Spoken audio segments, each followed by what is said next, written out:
Laing insidente sa away sa trapiko nakuhaan sa Mandawi City kundiin. Nagkainitay ang duha ka mga driver. Hinuon dili na magkinihiay pa ang duha ka mga drivers human magkasinabot ra usab. Ni ang report ni Nico Sereno. Martes sa buntag nahitabo ang insidente sa may highway sakop sa Barangay Tabok. Sa video nga gipost sa netizen, nagkainitay kining mga driver sa karsada. Naungot pa ang trapiko tungod sa nahitabo, dihang gikumpronta ning usa ka lalaki ang driver nga didto ra sa sud sa taxi. Nasayran nga ang nalambigit sa insidente, truck driver ug ang taxi driver. Taod-taod, makita nga nagharong nagyud sila sa daan. Matud sa labaw sa Traffic Enforcement Agency kon team, nagkabingkil ang mga driver, gituuhang nagkasingitay. Taon-taon sa itong commotion ba? Kay mura gi-sud jud biya to sa driver sa truck dito sa iyang taxi.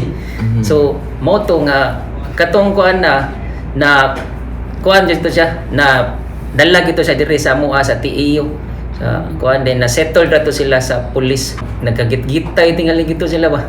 Nadala pa sa Traffic Enforcement Unit Office ang mga driver apan nahusay ra sab pagkahuman. Wala ra hinuon nagkasingkiay ang ilang mga sakyanan ug walay na unsa.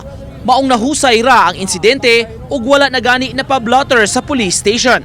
Pahimangno sa traffic official sa tanan nga mga motorista. Dili lang nato ipatigbabaw ang kainit sa okay.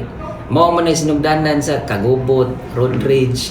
So, mao na nga kalma lang kung naay mga ingon ana nga sitwasyon, hindi man dyan nato kalikayan kina mga git sa dalan.